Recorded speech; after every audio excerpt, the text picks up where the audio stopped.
国庆前夕，一向不怎么喜欢女儿的妻子提出要带她出门旅游。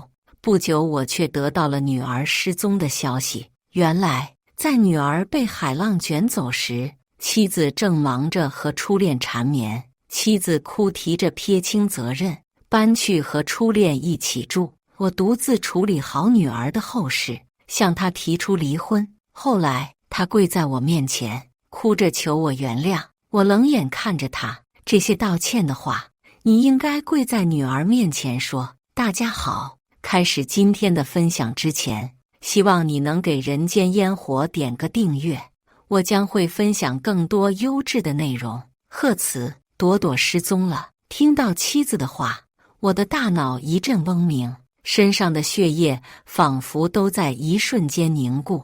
你们现在在哪？说话间，我已经起身朝办公室外跑去。在我暴怒的质问下，梦离才支支吾吾地说出他所在的地方。他现在在一个旅游热门城市，这个时候去那里的机票和车票早已全部售空，最快的票也要3天后。来不及多想，我一路来到地下车库，开车驶离了公司。因为正值旅游旺季，原本5个小时的车程足足走了将近10几个小时。我终于在凌晨2点赶到了地方。回想起今天梦离打来电话时提及的房间号，我径直走向电梯，按了对应的楼层。门被敲了许久，才从内打开。看到开门的是个男人，我下意识愣了一下。可当我看清他的长相后，脑海中就是一阵更剧烈的嗡鸣。宋一川，梦离大学时的初恋。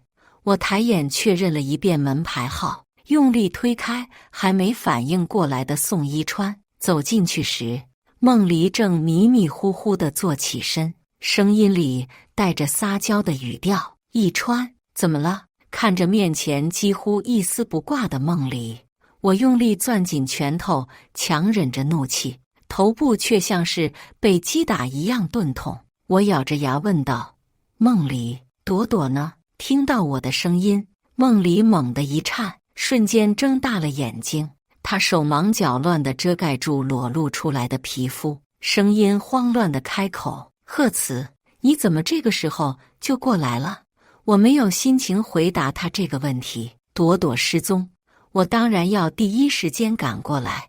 我用力踹在一旁的行李箱上，咆哮着开口：我问你朵朵呢？她只跟你单独相处了不到3天，你就告诉我她丢了。一抹心虚在梦离脸上一闪而过，她支支吾吾的还没开口解释，宋一川已经挡在我们中间护住了她。朵朵走丢，梦离这个当妈妈的才是最难过的。贺词，你不要把负面情绪发泄到梦离身上。听着宋一川这一番义正言辞的指责，我心里的怒火再也忍不住往外宣泄。我的目光越过他的身影，看向梦离，语气冷冽：你是不是该解释一下，为什么你会和他在一起？还是说，你说所谓的和朵朵培养感情，只是和他度假的借口？又或者说，就是因为他，朵朵才被你弄丢的？越往下说，我的语气就越发冰冷。梦离低下头，目光躲闪着，不敢直视我的眼睛。倒是宋一川十分有男子气概地挺着胸膛护在梦离面前。贺词，你说话别那么难听。朵朵不见之后，我担心梦离会做傻事，这才和他住同一间房陪着他。别用你那肮脏的思想揣测我和梦离之间的关系。梦离已经胡乱套好了衣服，听到宋一川的解释，慌慌张张的附和：一川说的对，他只是担心我才在这里陪着我。他指着房间里的双人床，试图证明他们之间的清白。屋内的2张床上，只有1张床上有躺过的痕迹，他们2个的衣服乱糟糟地裹在一起，丢在另一张床上，而梦离身上交错的吻痕，更是证明着他们刚才的话有多假。可我现在却并不想把时间浪费在和他们的争执上。朵朵现在究竟是什么情况？报案了吗？有没有线索？我问了一连串有关朵朵的事情，看着一问三不知的梦里，以及不断搅浑水的宋一川，我被气得身体微颤，握紧的拳头还是挥了出去，拳头像星星点点的雨滴，肆无忌惮地砸落在宋一川身上，一整天的怒气宣泄出来，我直接打红了眼。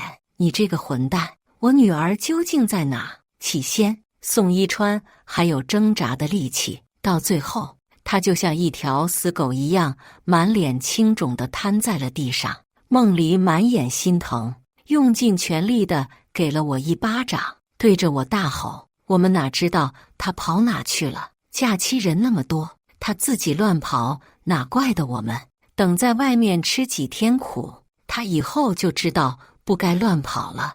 你想知道他在哪就去问警察，我又没在他身上装定位，哪知道他会在哪？定位？我忽然冷静下来，从身上翻找出手机，女儿的智能手环上还连接过定位系统。因为太过着急，我竟然忘了这么重要的信息。得到这个重要线索后，我不打算再和他们纠缠。从半死不活的宋一川身上起来后，看着满眼着急地扑到他面前查看的梦离，心瞬间凉了下来。女儿失踪，梦离像没事人一样安然地睡大觉，还有时间和初恋在这你侬我侬。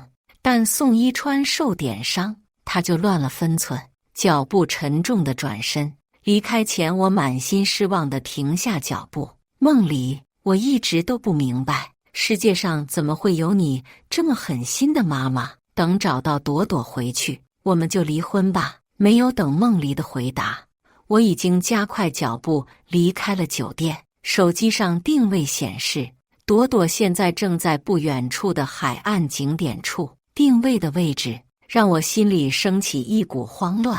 路上只有少数的行人和车辆。凌晨3点，朵朵一个人在外面，肯定会很害怕，迫切想见到女儿的心情让我加快了车速。可赶到定位附近时，放眼望去，整个海滩空无一人，朵朵根本不在这里。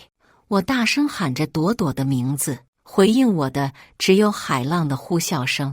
我不死心地在海岸附近寻找，不小心踢到什么东西，一个贴着白雪公主图画的智能手表被我从沙土下带出来。看清那块手表之后，我瞬间僵在了原地。表带上的白雪公主图画是朵朵离开前我亲自帮她贴上的，整颗心像是被人狠狠攥紧。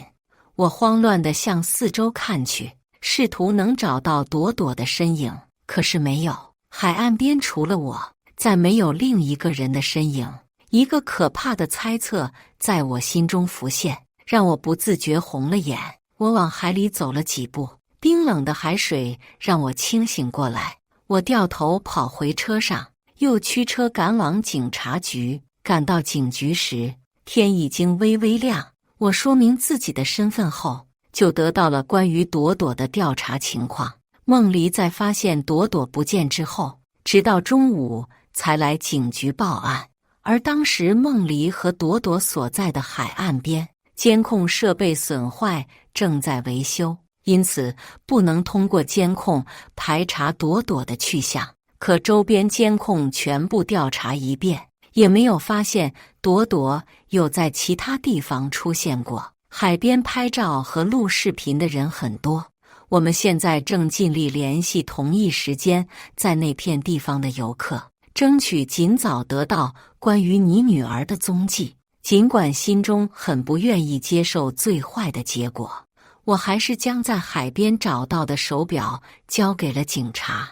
麻烦你们在各处海岸边以及下游海岸都搜寻一下。一天一夜没睡，我的眼睛里早已布满了红血丝。说出这句话时，我更是觉得一阵头晕目眩。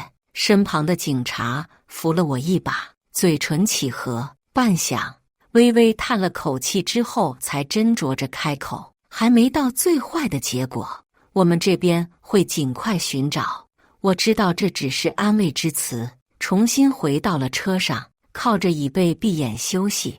只是还没等我紧绷的神经放松，就听到了电话铃声。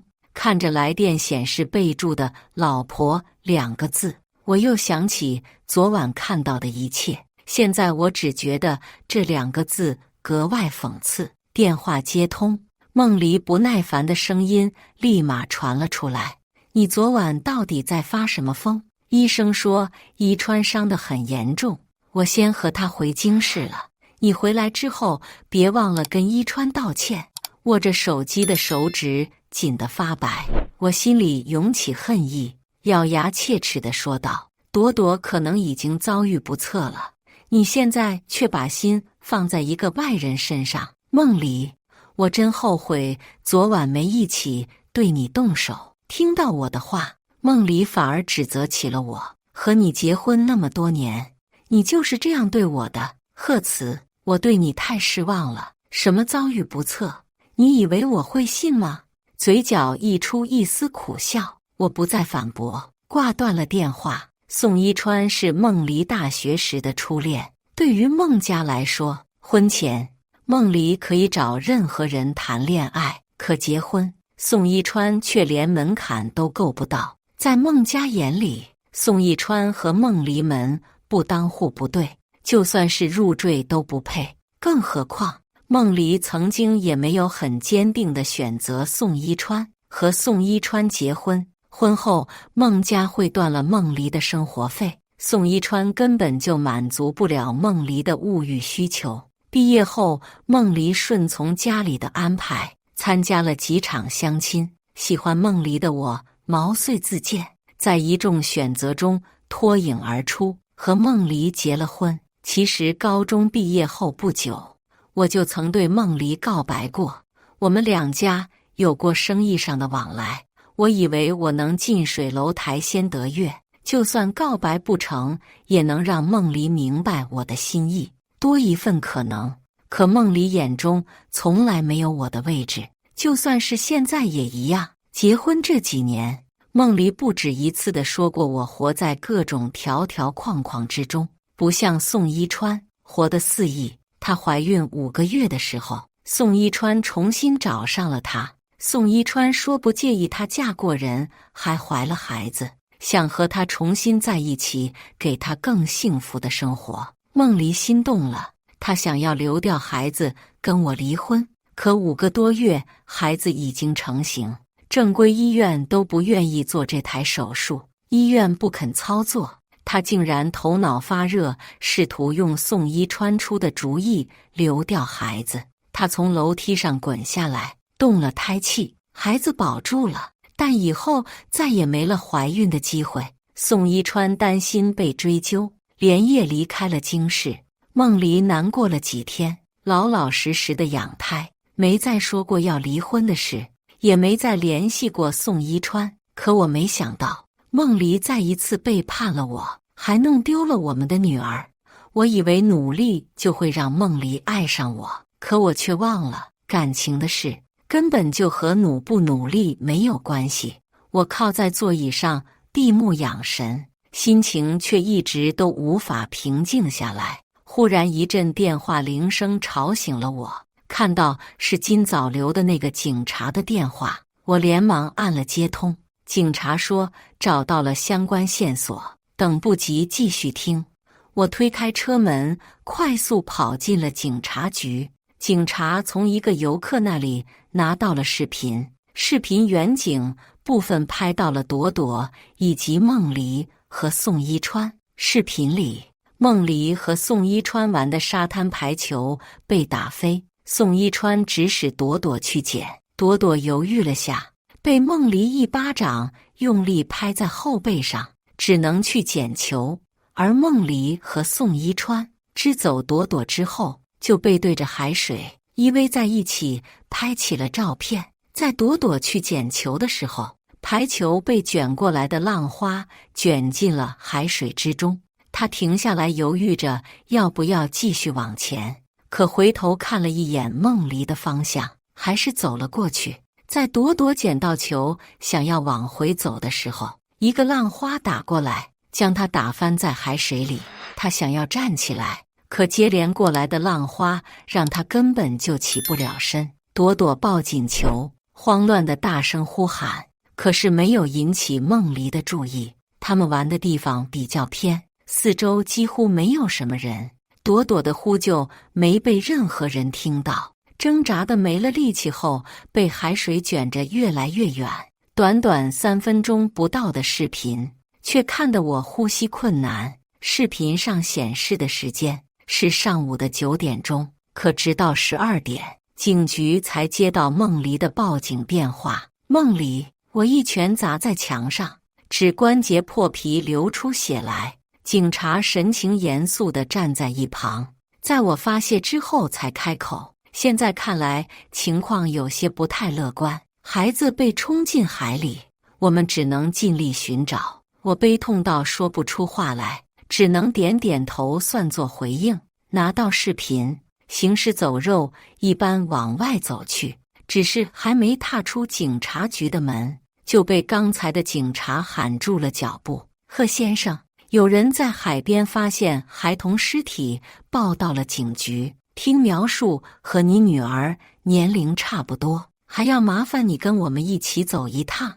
我身形颤抖着停下来，跟着警察上了车。尽管警察再是委婉，我也听出了他们语气中的提醒。尸体是在下游被冲上岸的，在海水中泡了1天多下来，早已出现巨人观。而尸体的面部早已损坏，看不出原本的样子。可我还是一眼看出，在我面前的是我的女儿朵朵，她身上还穿着不久前看过的视频里的衣服。我挤开人群，脱下外套盖在她身上，低垂着头，泪水不受控制地滴落在朵朵身上。为了准确，警局还是为我和朵朵做了亲自鉴定。在结果出来之后，才允许我带着尸体离开。整整3天，已经回到京市的梦离没有打来一个电话询问朵朵的情况。尽管早已对她失望至极，可这个结果还是让我寒心。在我将朵朵的尸体送进火葬场的时候，助理打来电话：贺总，夫人说要辞了公司总经理，把宋先生安排到这个位置。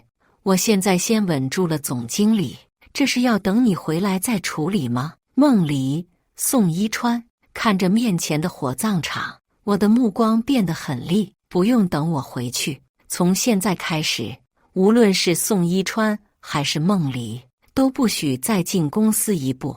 朵朵的骨灰被装在盒子里送出来，前不久还在我面前开开心心地说要给我带礼物给女儿，现在只剩下轻飘飘的一个盒子。带着朵朵的骨灰盒回到京市的家时，梦离正在家里翻箱倒柜地收拾东西。看到我出现，他原本带笑的脸色瞬间变得冷漠。贺慈，你到底什么意思？我不就是想给一川在公司安排一个职位，你怎么能在公司这样打我的脸？你别忘了，我们是夫妻，你的公司有一半是属于我的，我有资格做决定。梦离自顾自地发泄不满，丝毫没有注意到我怀里抱着一个骨灰盒，上面贴着朵朵的照片。看着恼怒发火的梦离，我嗤笑一声，总经理的位置就宋一川也配？就算是在公司打扫厕所，宋一川都不配。看我这个态度，梦离瞬间火了，他将手里还拿着的衣服用力砸在我身上。贺慈，你是不是有病？我跟你解释过，那天晚上一川只是担心我，才会留在房间里陪我。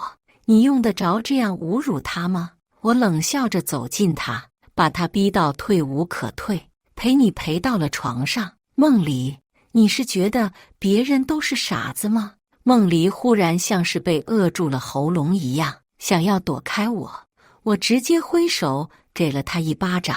梦离满眼震惊地愣在了原地。朵朵已经不见5天了，你有没有担心过他？你究竟有多恨我和朵朵，才会连我抱着的朵朵的骨灰盒都看不到？随着我的话音落下，梦离的目光这才慢慢移到我怀里的骨灰盒上。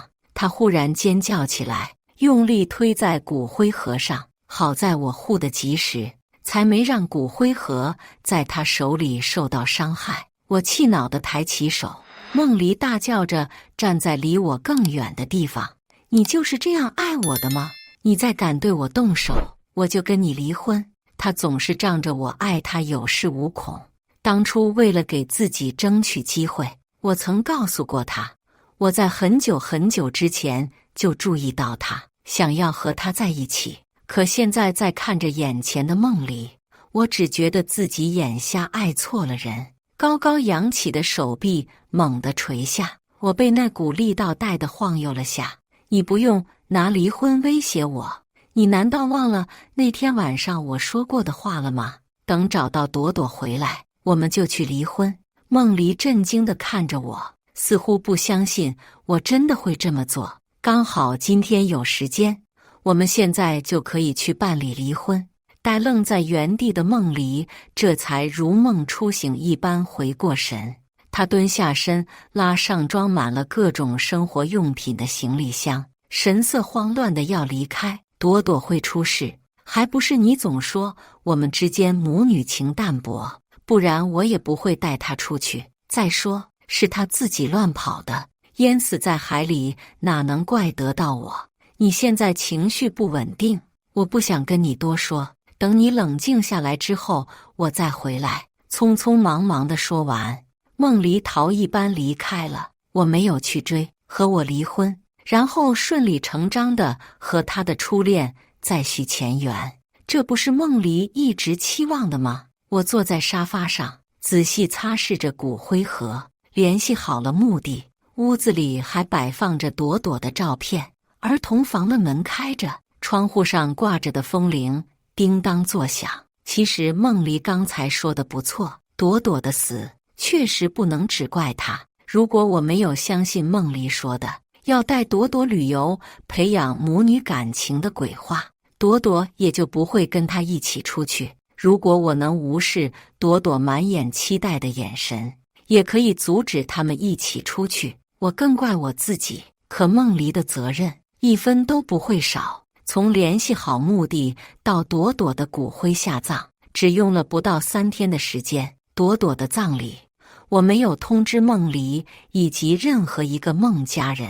至于这几天梦离的去向，私家侦探全部告诉了我。梦离离开后，去了他名下的一处房产，宋一川在那里住着，而那处房产是1个多月前梦离刷我的卡买的，现在正在走过户给宋一川的流程。这还只是个例，开始调查梦离之后，我才发现他和宋一川之间的往来竟然从3个月前就开始了。这段时间，梦离给宋一川送了不下100万的礼物，连房子都有2套。我不自觉地冷笑了声，拿我的钱养初恋情人，还和初恋一起害死了我女儿，他们不会以为就这样算了吧？办完朵朵的葬礼之后，我拿着拟好的离婚协议找到了梦离。知道朵朵去世的消息后，梦离只短暂的愧疚和伤心了很短的一段时间，然后就在和宋一川的刺激生活中消失殆尽。找到梦离时，他正在组的酒局上被人起哄着和宋一川喝交杯酒。我的出现让热闹的场子瞬间冷下来，有人起身打圆场，想要缓和尴尬的气氛。大家都是在玩游戏，贺总千万不要介意啊！我冷眼看着手臂交握在一起的梦离和宋一川，不用在意我，喝完我说个事，你们先继续。梦离只尴尬了一瞬，就神色冰冷地看着我。他刚想要开口说些什么，就被宋一川的声音夺走了注意力。我们喝，不管他。梦离收回视线，两人极尽缠绵地喝了一整杯的交杯酒。等他们放下杯子，我才拿出离婚协议递过去，签个字吧。看到离婚协议这4个大字，孟离当即就黑了脸。坐在他身旁的人坐直了身体往这边看，当看清内容时也是震惊掉了下巴。刚才缓和气氛的那个人连忙走过来：贺总，不至于吧？刚才那交杯酒可是你允许喝的，都说了是玩游戏呢，你要是不喜欢早说就好了，现在拿这个出来多扫兴。我低头瞥了他一眼，说话的人是经常和孟离一起玩的一个小姐妹，仗着和孟离关系好，他身后的张家没少趁贺氏集团的便利，他也配对我说教。见我不说话，他自讨了个没趣，脸色有些不好的后退了2步。孟离怔愣地接过离婚协议，不可置信地抬眼看我：贺慈，我不喜欢这种玩笑。看着紧皱眉头的孟离，我答非所问道：今天朵朵办葬礼，你和宋一川玩的还开心吗？孟离瞬间抿紧了嘴，不再说话。四周看热闹的观众全部都沉默了下来。朵朵是我和孟离的女儿，今天朵朵下葬，可孟离这个当妈的却在外面和别的男人喝交杯酒。一瞬间，所有人看向孟离和宋一川的眼神都带上了鄙夷。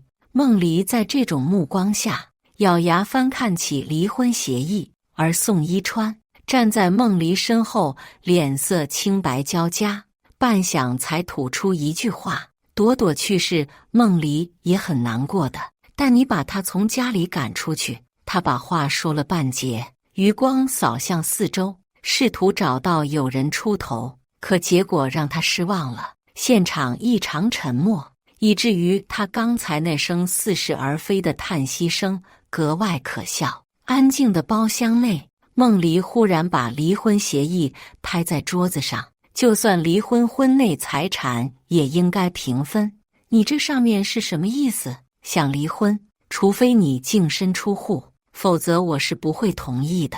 我险些笑出声来，婚内出轨还害死了朵朵，现在还想让我净身出户，我只能说他是在做梦。我收回离婚协议，眼里只剩下他害死朵朵的恨意。孟离，你婚内出轨，用婚内财产给一个三儿购置资产，还因为你，朵朵才被淹死在海里。你凭什么觉得你有资格让我净身出户？注意到有人偷偷拍照，我装作没有发现，并没有制止。我并不意外孟离不愿意签字，但这只是第一步，也是我态度最好的一次。孟离和宋一川面色涨红，恨不得立马消失在这里。最后看了他们一眼，我拿着离婚协议离开包厢。在我离开后不久，孟离也气冲冲地离开了。离开之后，我就将离婚的事交给了公司的律师，追回孟离花在宋一川身上的钱，让孟离净身出户。我想做的就是夺走孟离在意的东西。既然他想让我净身出户，那他说出来的结果就交由他来实现。律师向法院提起了离婚诉讼，并调取了孟离和宋一川之间的金钱往来。当天夜里，孟家就得到了我要和孟离离婚的消息，他们打了10几个电话过来，全部都被我无视了。第二天一早，我刚到公司，就看到孟离的父亲已经等在了待客室。孟父笑得一脸和善，端着一副长辈的姿态，劝我不要和孟离离婚。你和阿离之间的事我都听说了，我已经替你教训了他一顿，可千万不能拿离婚这种事开玩笑。他想轻言轻语地接过这件事，也要我买账才行。昨天的事经过有心人的传播，早已小范围地传了起来。我直接撕破双方的面子，直言道：孟离婚内出轨，害死了朵朵，无论是哪一件事我都不会原谅。你来要是只有这件事，就请回吧。孟府脸色顿了一下，但到底是纵横商场几十年的老油条，立马又换上了一副严肃的表情。这事确实是梦离的错，但我昨晚已经教训过他了。不过咱们这个地位的人，哪个不在外面沾花惹草？只要你收回离婚的话，那个叫宋一川的小子，我让他永远进不了京市。至于朵朵，事情已经发生了，只能节哀。但你和梦离年纪都还小，虽然梦离不能生了，但你们想要一个孩子，还是有其他办法的。当初我和梦离结婚时，孟家便不如贺家。这些年因为姻亲关系，我多次想要拉拔孟家，可孟家只顾钻研一些旁门左道，就像扶不起的阿斗。就连梦离的2个兄弟也全都不是做生意的料，只有闯祸摆不平时才会求到我这里。久而久之，我也歇了拉孟家一把的心思，可孟家却是要依靠贺家才能屹立不倒，所以离婚，孟父自然是第一个不情愿。听完他说的话，我的神色早就冰冷至极。助理带着安保走了进来，整齐划一的请他出去。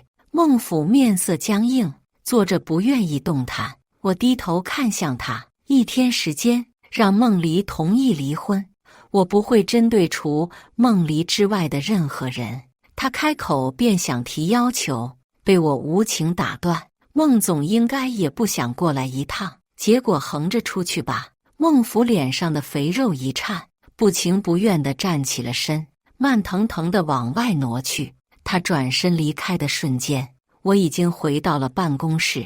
离开的孟父并没有做到我想要的事情。1天之后，没有等到想要的结果，我只是稍微动作一番，原本看起来表面荣光的孟氏集团就有些摇摇欲坠起来。孟父打不通我的电话，就将电话打去了助理那里。助理抬眼看了我一眼，隐晦地提醒道：总裁只有一个要求，孟总要是能完成，他也不会故意为难孟家。助理提醒之后，在孟家的施压下，第2天孟离就同意了离婚要求。他净身出户，并且宋一川还要归还所有从孟离那里得到的资产。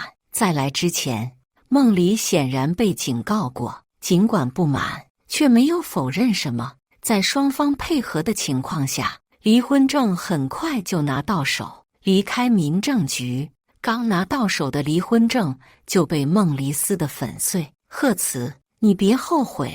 我为什么会后悔？后悔的该是他才对。头也不回地离开。我派了律师去交接宋一川需要归还的财产。当初孟离给他的东西，他现在手里还剩下150多万。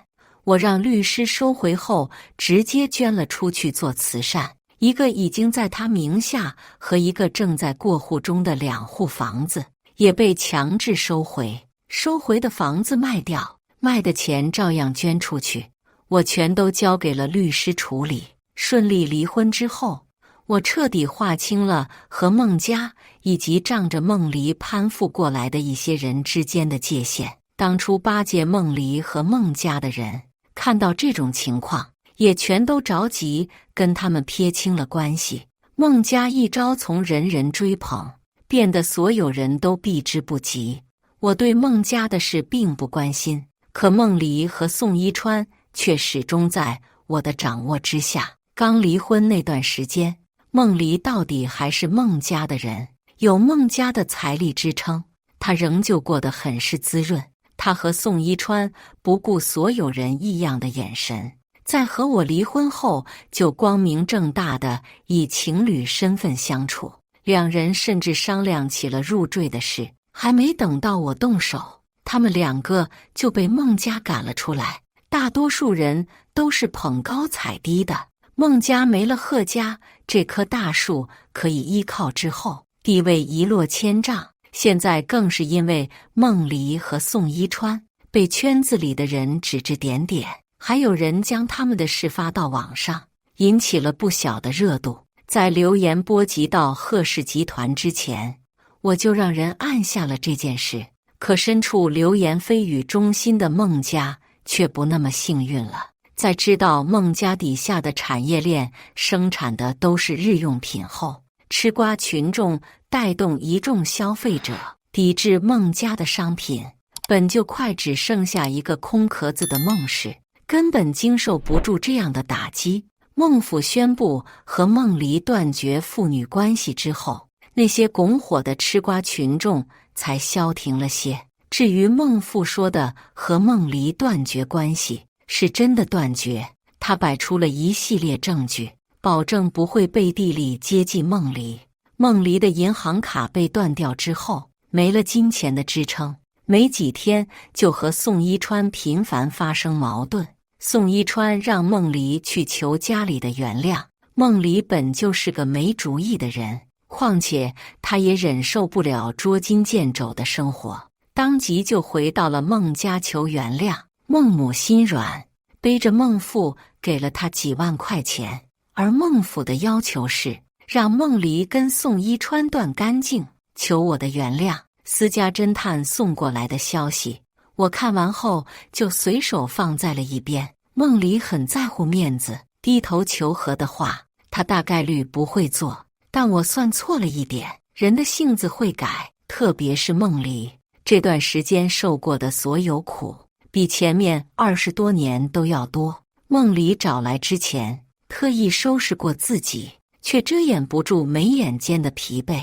看着面前哭得梨花带雨的孟离，我心中没有升起一丝波动。花将近6年的时间，足够彻底看清一个人。贺慈，你不是很久之前就喜欢我了吗？你说过永远不想和我分开的，我真的知道错了，你原谅我好不好？孟离哭得情真意切，仿佛把这几天的委屈都哭了出来。我挥开他，想要离开，孟离一屁股跌坐在地上，又连忙拽住我的衣服。我低头冷眼听着他说的求饶的话。孟离，到现在你都没有提起朵朵一句，这些道歉的话，你应该跪在朵朵面前说。他只愣了一下，就拽着我说，想要当着我的面跟朵朵道歉，让我看到他是真的知道错了。带着孟离离开办公室，地下车库里，孟离看着副驾驶上放着东西，有些难过的坐到了后座。去墓地的路上，我买了一束朵朵喜欢的满天星，孟离也随手拿了一束花，是白菊。我只瞧了一眼，声音冷漠的开口，朵朵对菊花过敏，你有次害她休克，送到医院抢救，她应该不喜欢你带这个去。孟离动作僵硬的将白菊放下，小心翼翼的选了一束栀子花。她这副样子，以前我只会心疼，可现在看着只觉得可笑。曾经仗着爱肆无忌惮的孟离，哪会这副样子？来到墓地时，天空中下起了细密的雨。走到朵朵的墓前，我们身上都已经湿了半截。我们两个沉默着，将花放在墓碑前。孟离转头看了我一眼，我低头看着墓碑上朵朵的照片，没有回应孟离的眼神。他有些不自在地蹲下身，慢慢地屈膝跪在墓碑前，泪水一滴一滴地落下，逐渐像开了阀的水，控制不住。他对着朵朵的照片说着忏悔的话，说到口干舌燥，跪到身体摇摇欲坠。我不知道他是真的知道错了才会哭，还是因为这段时间他自己所遭遇的委屈而哭。这些对我不重要，我只有一个目的，他要跪着给朵朵道歉，祈求朵朵的原谅。朵朵的事情到此了结，只要你不再出现在我面前，我不会再对你做什么。孟离哭得双眼红肿，听到这话震惊到立刻转头看我，他忽然又哭又笑。所以你只是让我来道歉，你根本没有想过要原谅我。我没给他一丝一毫的期待，从未，只是你不来，会比现在过得更惨。从墓地分别之后，我没再见过他，也撤了盯着他的私家侦探。没了贺氏集团做支柱后，孟氏一直在走下坡路，没多久就淡出了众人的视野。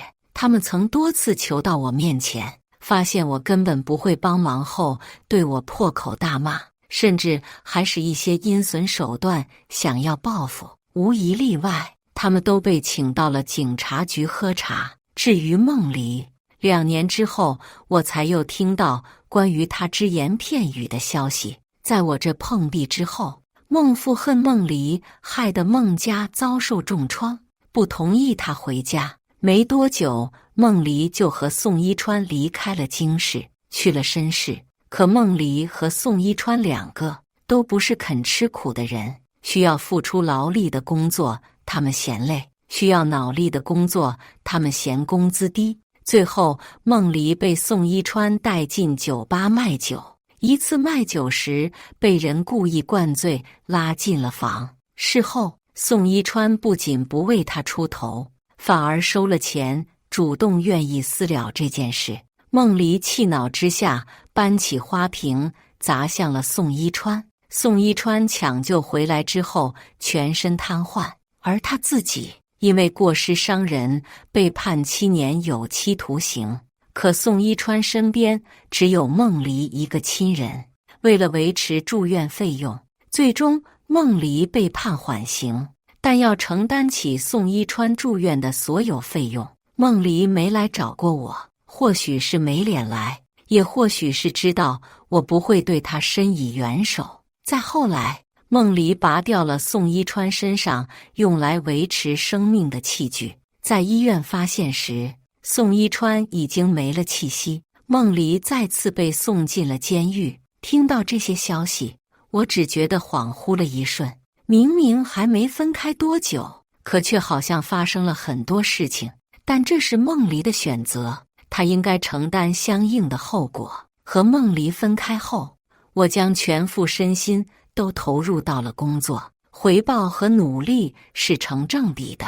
贺氏集团不断扩大，我将赚来的钱定期投入到慈善事业中。偶尔我会去墓地陪朵朵说话。我只希望，如果真的有来生，那我现在所做的事能让朵朵出生在一个幸福圆满的家庭里。以上就是今天分享的故事。